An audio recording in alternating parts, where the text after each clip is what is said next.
Okay, so good afternoon, everyone, and a very warm welcome to this issue briefing of fostering effective energy transition. My name is Guan Xing, and I'm from China Global Television Network.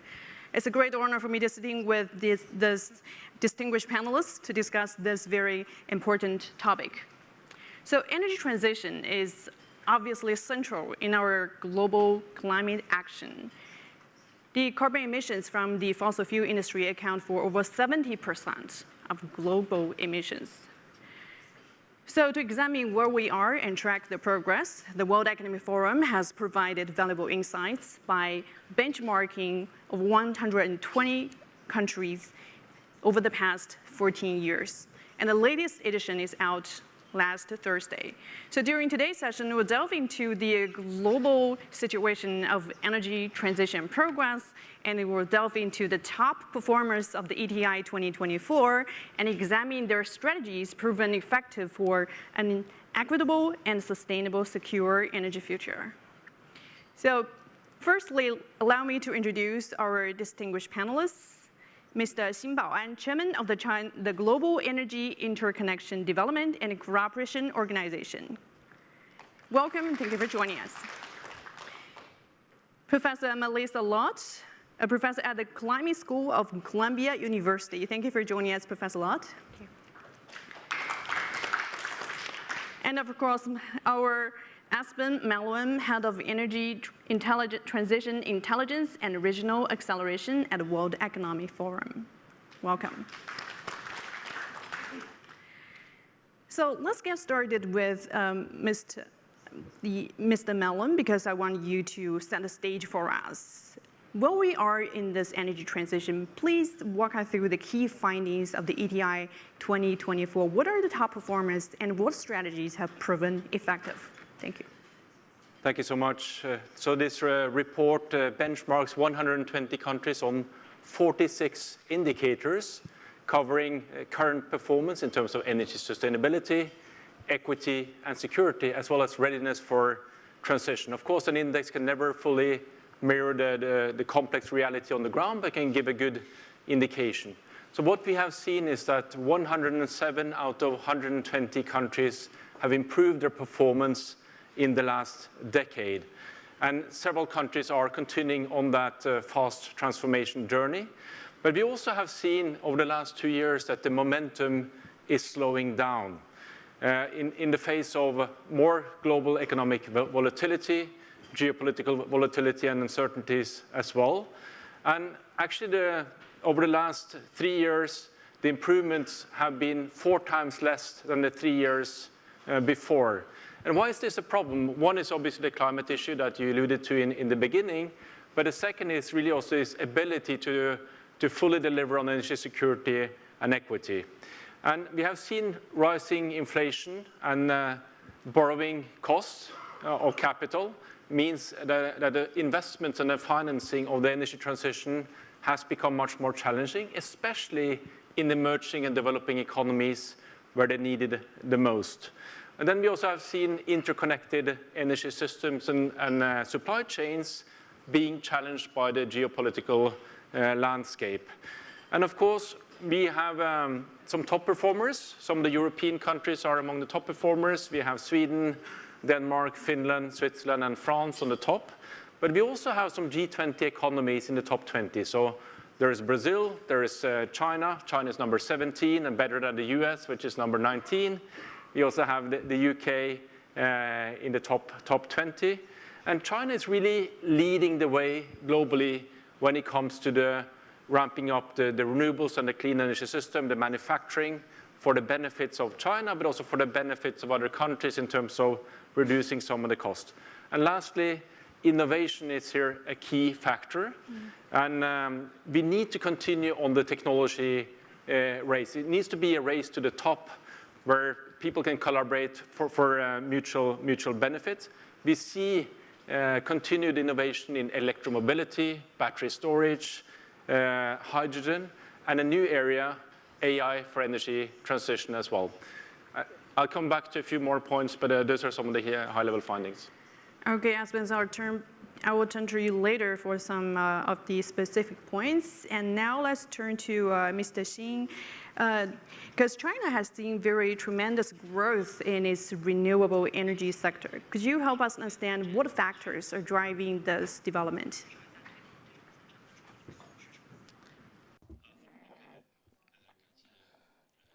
Thank you very much, Ms. Moderator, for posing such a great question. Fighting climate change and pushing forward energy transition is a joint aspiration for humanity. President Xi made a solemn commitment of carbon peaking and carbon neutrality to the world, showcasing China's responsibility and pushing the fast forward button for energy transition. By April this year, China's installed capacity of renewables reached 1,550 gigawatt, more than 51% of the total installed capacity in China. And since the year of 2021, there was an average growth rate of over 70%. Over the past 5 years, China accounted for more than half of the new renewable installations in the world. And we believe these achievements are very important for pushing forward the global energy transition. About a few uncertainties slowing down the progress in the past few years. In your opinion, what are the key factors that is determining the speed and progress in energy transition globally? So when it comes to the speed and scale of the energy transition globally, there's a lot of different factors. We talk about, we can get focused on countries that already have existing infrastructure and are talking about replacing that infrastructure. But what is happening with developing and emerging economies? And what are we doing to actually mobilize the finance at the scale and speed we need to pace with the transition? And within that, there's all types of different things that come up. So I know in my work, I paint these beautiful pathways to net zero, or these beautiful pathways for reducing emissions, when in reality, the pathways we face are bumpy. And some of the bumps in the road are near-term geopolitical issues that we run into. So in the past few years, we've had a number of them that have come up. And when those tensions rise between different countries, the ability to respond, to figure out where there are opportunities to collaborate or not, will determine the shape of the future transition pathway. But I want to go back to the first point I made, which is what is going to happen in developing and emerging economies. If we don't make major progress here in the next few years, that will absolutely alter the future pathway of the transition. And so what are we doing to actually support that as a global community? And we will see that come up in COP this year. How are we going to be practically moving finance? Beyond those countries, when we look at areas of developed economies, wealthy nations that have infrastructure, what will they be doing to accelerate their own progress, but also, to the point that was made earlier, support the progress of other countries around the world? So where will we see collaboration and cooperation come in? The more of that we see, the smoother and faster we can move down the road to net zero. The less of that we see, the bumpier the road is, and the slower we see progress. Mm-hmm. Well, thank you for your insights. And Mr. Mellon, because talk about financing, which is of course critical to a lot of especially developing countries. And in this latest report, it found that gravity of this transition shifting to developing economies. How is this shift impacting the global landscape of energy transition, and what are some of the best practices to address these challenges? So indeed, the central gravity of global energy demand is shifting to the developing and emerging economies. That's a fact. But the financing hasn't been following. Last year, $1.8 trillion was invested in clean energy worldwide. Only 16% went to the emerging and developing economies if you take China out of the equation. And China is the biggest investor worldwide. Then also Brazil and India are examples of being successful in attracting finance. So it is possible in an emerging and developing context, but much, much more is needed. There are various reasons why capital won't flow. Policy is one. One needs good policies, a stable policy environments, and it also goes beyond energy policies about the macroeconomic environment in the country. Then most of the capital will need to come from the private sector. And the private sector will only invest if the risk-adjusted returns are attractive. And that's also where companies, of course, will have to take more risk, be willing to take these opportunities, see the opportunities, but the policymakers need to set that environment. Very positively, we see a catching up effect now between the developing economies and advanced economies. Sub-Saharan Africa is the fastest improver on our index. But some of the things that the most developed countries have done is long-term plans. China is a very, very good example of that with the 5-year plans. Stable and good policy environment. Focus on a diverse energy mix.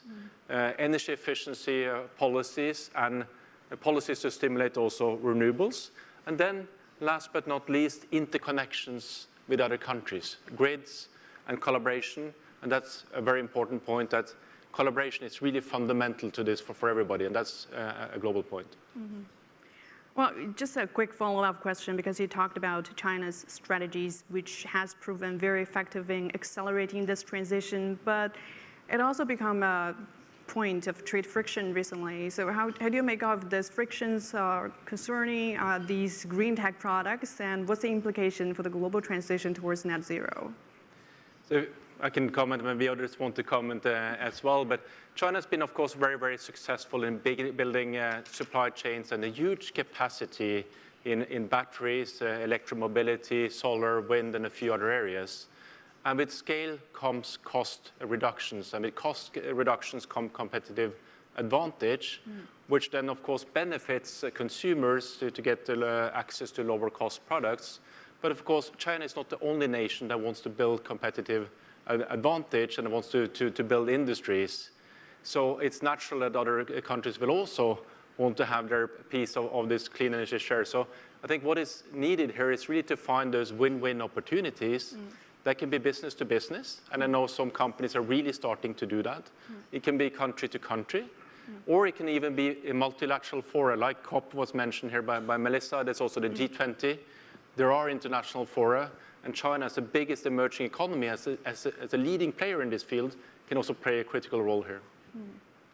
Thank you. And talking about multilateralism, I have to mention GATECO, because it has become an important global platform for supporting this energy transition. So, Chairman Xi, could you share with us some of the initiatives, specific measures that GATECO can help assist global transition and to support a lot of other countries? Thank you. Thank you. For our organization, GATECO, we were created in response to President Xi's commitment in 2015 and the UN to build or promote global energy interconnection, or GEI for short. Since our creation, we are tasked to promote GEI and to support sustainable development of energy across the world. This is our mission. We advocate for building a system that is clean, interconnected, smart, and highly efficient. And we aim to promote clean electricity generation on the supply side. And at the same time, on the consumption side, we promote electrification to replace oil and gas and coal, to make sure that we have a clean and highly electrified system. At the same time, we're also very much focused on building a digital and resilient grid. By using these new technologies, we want to empower or better enable the grid so that it can better adjust to the challenges posed by high accommodation or integration of renewables into the grid for higher efficiency of allocation of energy. Over the past years, we have been making a lot of efforts on the following fronts. First, we actively participate in global governance, align our strategies with global mechanisms. We have been participating in COP, both for climate and also for biodiversity, and also the HPLF. HLPF, and we are launching research studies and initiatives on such occasions. For 6 consecutive years, the GI was included in the policy recommendations for sustainable development of the UN, and it is also part of the IPCC AR6. And we have become a Chinese solution for global energy transition. We are also very focused on R&D supporting innovation in the sector.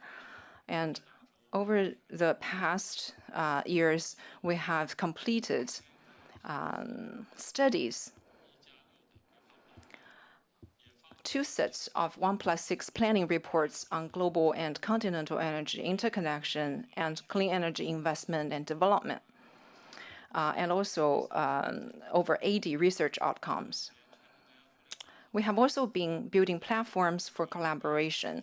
We now have more than 1,300 members from 143 countries.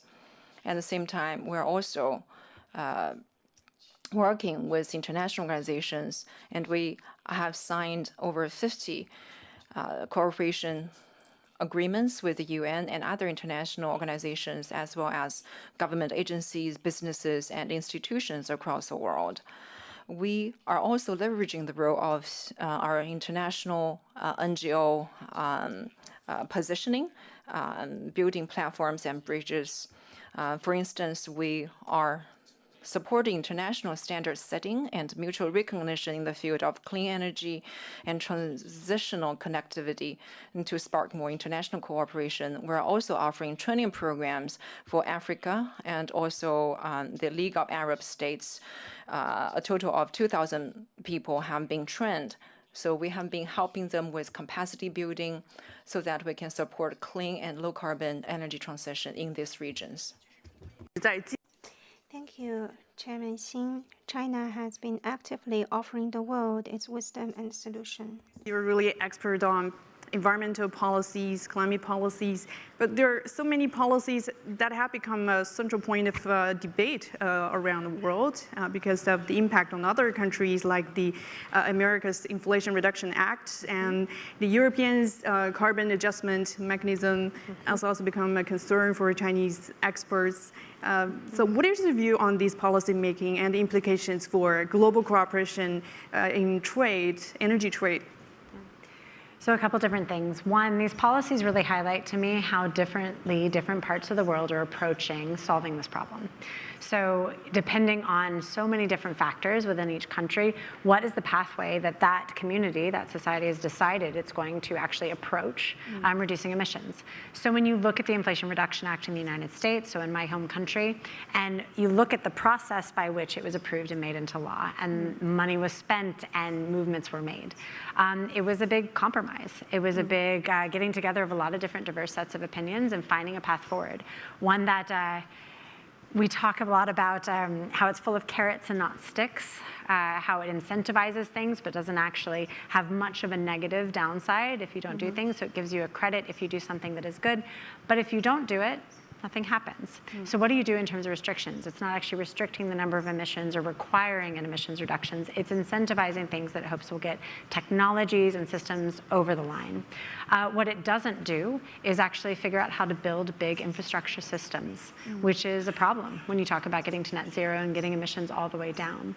Carbon border adjustment mechanisms, the Inflation Reduction Act, all these policies I look at, they do highlight a couple of different things for me. One is the lack of transparent available data that we can use to then provide, okay, these two things are not the same. How do I value them and how do I make them be able to receive a different value in a market so that economies that move faster towards reducing emissions can then be compensated for that? And it also highlights to me how controversial these things that cross trade borders and lines are.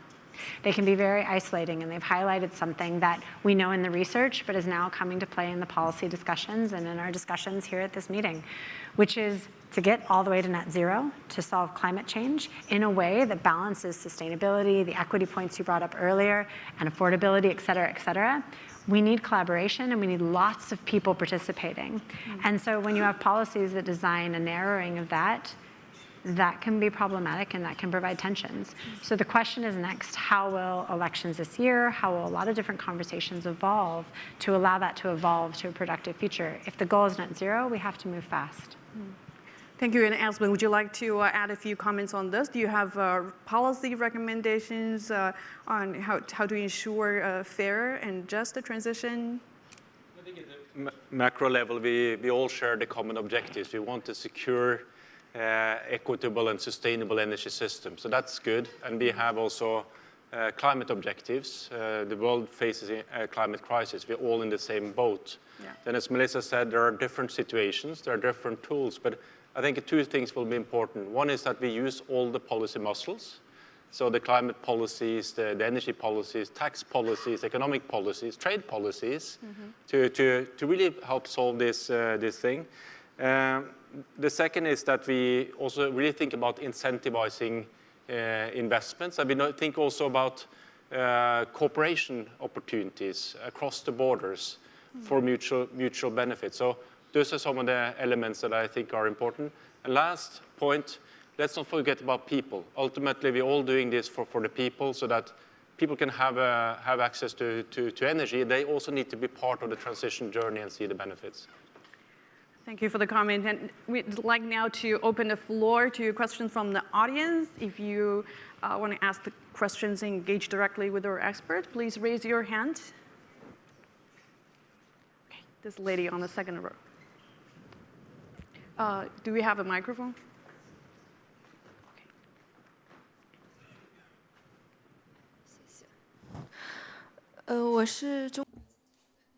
Thank you. China Economic Weekly. I have a question for Chairman Xin.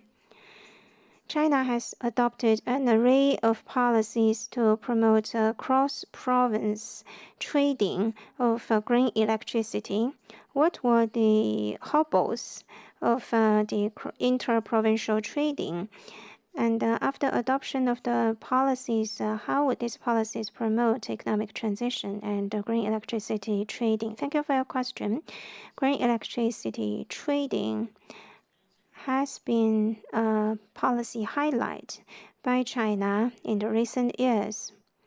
I would like to share with you some data.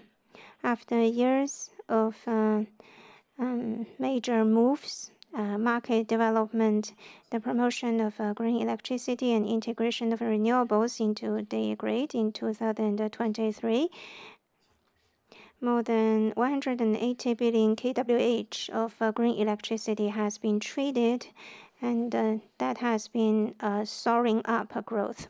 We've also been promoting the transaction of the green certificates, and we have 105.9 billion kilowatt hours that have been traded. We understand the urgent need for green electricity. And naturally, the promotion of the green electricity trading carries strong significance in promoting greener energy mix. I believe going ahead, China will continue to promote the market development for the green electricity, green certificate transactions, and will further expand the scale and scope. It's fair to say that such trading is moving ahead smoothly. You've been asking about the major obstructions, and mainly those are the market factors. We have been improving our market mechanism, and people have a better understanding of the channels and access to the market trading. With the improvement of the market, all these issues have been gradually solved.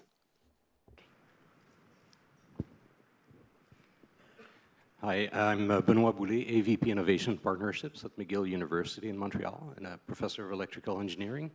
I have a question regarding carbon price, putting a price on carbon, which I haven't heard about, but most economists would say this should be at the basis of any policy. So any thoughts on that, or are we progressing to put a price on carbon worldwide? I can comment if that's helpful. So when it comes to putting a price on carbon, We don't see progress to doing that globally. We do see some progress in some local markets. Now, within this, what we see in the analysis of how carbon pricing could help is that, one, it doesn't need to be the only tool. So back to your point about policy, we need all the different pieces of the policy and technology and markets toolbox. We need all of that. And so when it comes to carbon pricing, we do see a potential for smart carbon prices to actually be complementing other incentives and other systems and other policies. So there is that. Some regions will decide that that is the mechanism they're willing to adopt. Others will not. And that is the reality of our diverse world. And I think that's fair, and Espen can tell me if he sees it differently. No, I see it the same way. So carbon pricing is one important tool, but not the only tool. And I think we have seen examples, I forgot to mention it, but that's a characteristic of most of the top performing countries. They do have one form of carbon pricing. We also see, I think China is the biggest carbon market in the world and has established a carbon market. Brazil has decided to establish a carbon market, and many others are following. And I think at the international level, we also need to see some progress within the COP process for the Article 6 and how to leverage some of those compliance markets, but also more the voluntary markets, so that this can be a tool that can play to its full potential.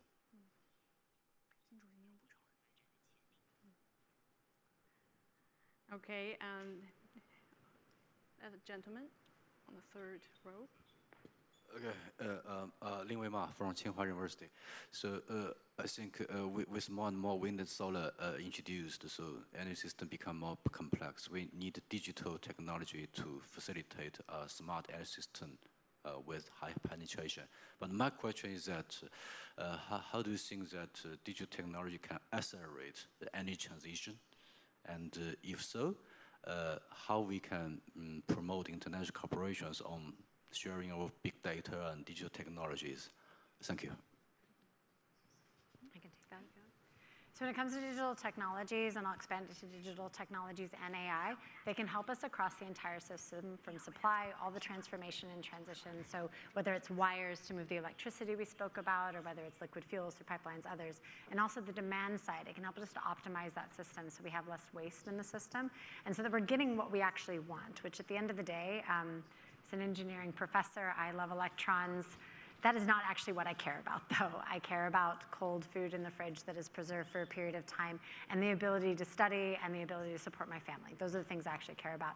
So when it comes to these systems, how do we adopt it, and how do we not increasingly have a digital divide? And this comes back to the equity piece of it.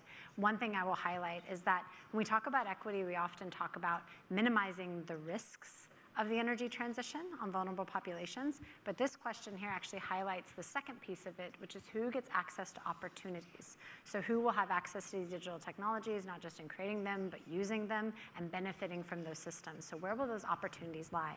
And that is a very complex question. Okay. And we may have time for one last question. Okay. 你好，我们是一个AI 智商。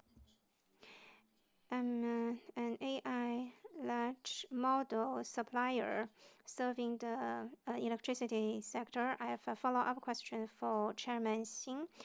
Since the number 9 decree was adopted, China has made great headway on the electricity reform, and many of the projects are in formal operation. Going ahead, my question goes to the President Xing, is that what are the major challenges for China's national electricity market reform?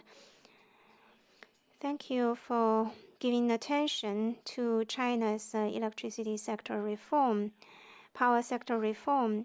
Over the years, China's power market reform has undertaken a whole lot of efforts. Going ahead, I believe to promote the power market development in China, we need to further enrich and advance the power market mechanism. We have in place many effective market mechanisms. However, we do face some emerging issues.